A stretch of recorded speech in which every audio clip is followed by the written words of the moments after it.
another topic worth mentioning in connection with the Belt and Road Initiative are the UN Sustainable Development Goals. You already like touched upon the topic before, and you just published a paper also on the BRI in connection to the Sustainable Development Goals.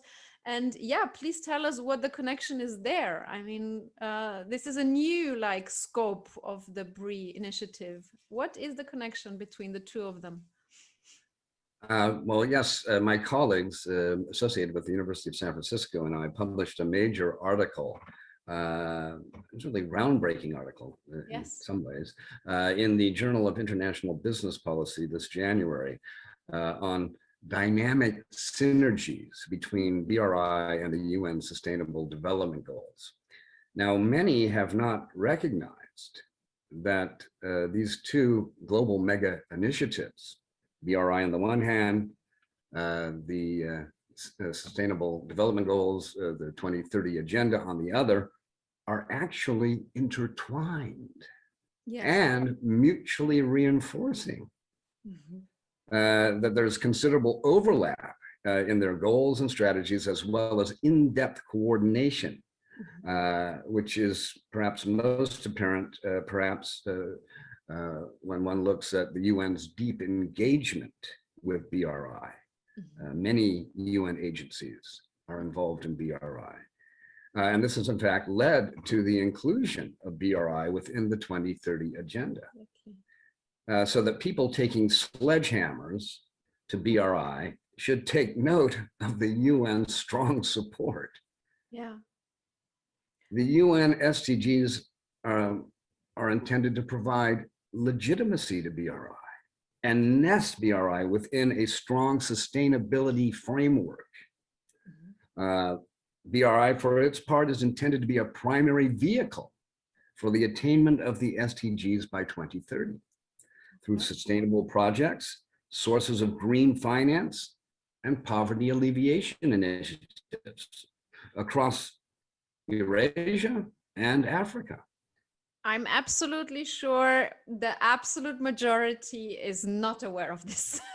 So please stress that again, the BRI is an integral part to reach the SDGs 2030. It's not like it doesn't happen to have some overlaps, but actually, did I get it right? It's an integral part in the process to reach the Sustainable Development Goals, right? Very true. Wow. Very true. And indeed, it's seen as a primary vehicle for the attainment of the Sustainable Development Goals. So those who are, setting landmines to blow up BRI and BRI projects are actually also, in a way, sabotaging our ability to, reach the SDGs by 2030. Incredible. I mean, especially you touched upon this, especially in Africa, this is the case where BRI is very integral to the development of strategic, logistical, and so on infrastructure. I'm aware, I just saw a map about the BRI projects in the different African countries. And I mean, it is quite obvious that it's all along the coast. So it's not like the Chinese part is missing out, but it's a real win-win situation at the moment. So I know that your report or your article draws a lot of on the strategies that you can use to make the best out of the BRI to fulfill the SDGs. Can you dwell a bit on that? Because I thought that was really inspired. Oh, all right. I mean, could you rephrase that question? Yes. In your report, you are saying that actually it's a great opportunity to use the BRI platform to reach the SDGs, because you can also how can you infuse it with your own values, the European values, for example, or the UN values, and to enhance the whole BRI project in a way that is also more inclusive to the whole global community. It's not only a Chinese project with Chinese values, but you can actually enhance it in a way. I really like this part of the report, and maybe you can dwell a bit on that. Yes. I first wanted to also say what China is contributing here, because I think it is valuable, and you know, there are things that we certainly can learn from China. And in this context, you know, as a result of our research, we did tap into this discourse on Chinese ecological civilization. It's fascinating. Okay. And that you know, it's a Chinese perspective that incorporates you know, traditional Chinese philosophy, that stresses you know, traditional Chinese views of heaven, man, nature, or tianxia. So I mean, and indeed it's actually tied up with another BRI concept, which I'm sure you've heard of, and that is a community with a shared future for humanity. And that concept itself is suggesting that, you know, that there are multiple views and interpretations that can come in to the development of this community, this shared community going forward. But I do think that China has something to offer there. And again, as part of this, you know, notions of Chinese ecological civilization, along with the community, this shared community that I just mentioned, that this can provide actually an alternative or supplementary ideological basis, if you like, or philosophical basis, or policy basis for sustainable development. And also, one of the things that we should keep an eye on is that what is also developing, particularly in Europe, is this new body or expanding body of law called International Sustainable Development Law. So, and I do think that what China is doing with regard to ecological civilization can provide, you know, normative content that can feed into this new body of international law. Now, in terms of how other countries can contribute, or, you know, as you mentioned, can you know, insert or include their own values in BRI, I see that operating. The UN is actually a good comprador, if you like, in this regard, a good midwife in terms of being able to bring, whether it's European, Latin American, African values into play in the context of BRI, because the UN does represent all the countries in the world. But I should mention that there is a special project that is discussed in our article, and that is the UN-DESA and UN-ESCAP BRI SDGs project. And that this is a very interesting project because it shows the overt inclusion of BRI in you know, the 2030 agenda, and involves convening these UN agencies, convening stakeholders.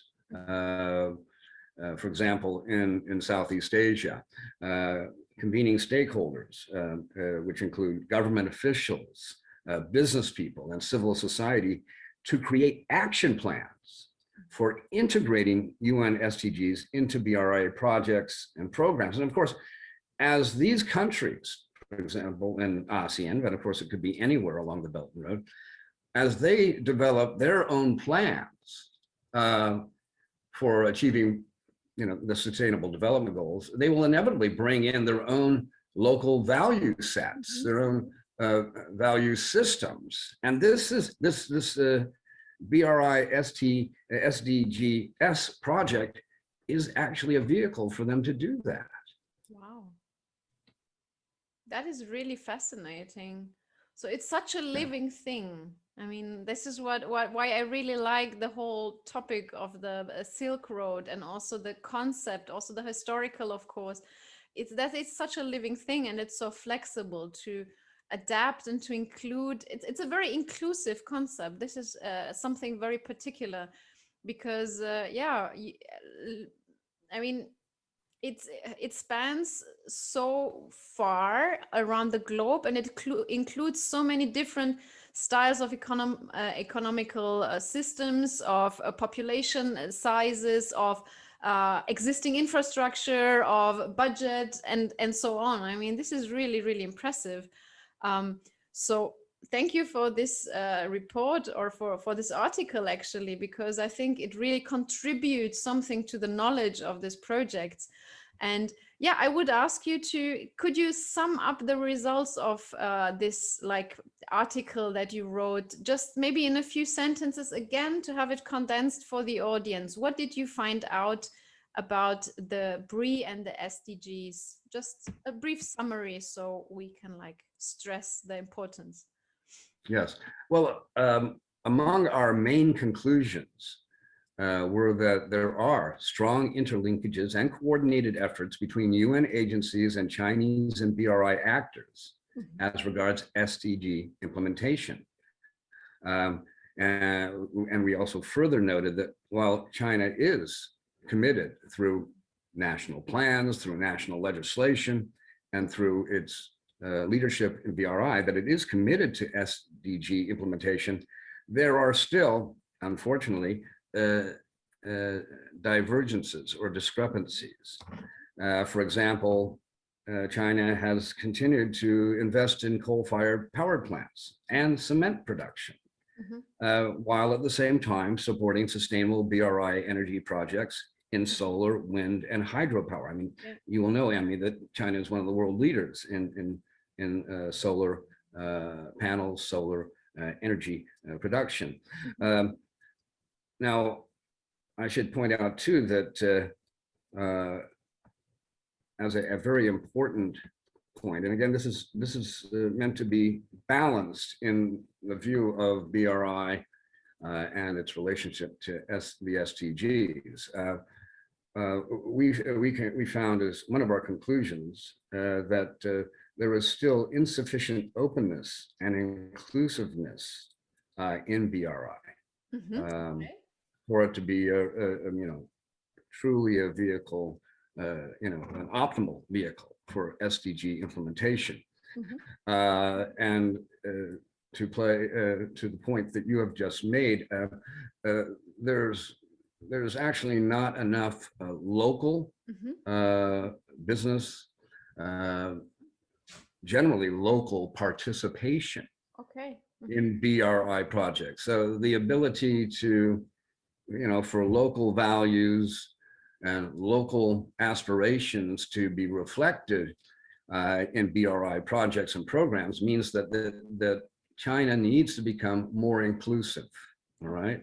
So, and a fundamental principle of BRI is inclusiveness. So there's a bit of a disconnect here.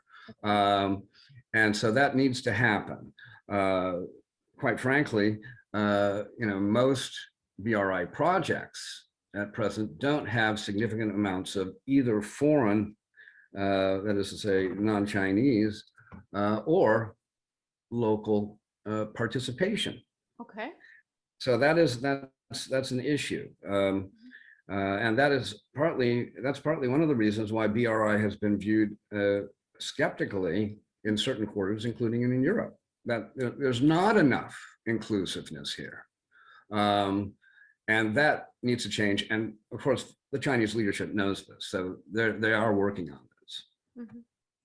I also had the impression that they are reacting. So it seems that this project is of such importance to them that actually they have included quite a lot of criticism already into the design, and they have adapted and shifted in quite considerable ways so far. So that's also like a possibility. At least it's not impossible that they will change, but it's an important point that you're making. That's really interesting. Is there anything else you would like to share about your report with your audience? Was there anything that surprised you, or anything that like, you wouldn't have thought about this, or something particular, an example for our audience? Well, I mean, of course, we were surprised to find just the extent to which SDG implementation is front and center for BRI, and the deep involvement of the UN agencies. I think these are very important points, which of course do legitimize or should help to legitimize BRI in the eyes of other countries and critics of BRI. So I think that's an extremely important takeaway from our article. Thank you very much. That's again very, very valuable work you've done.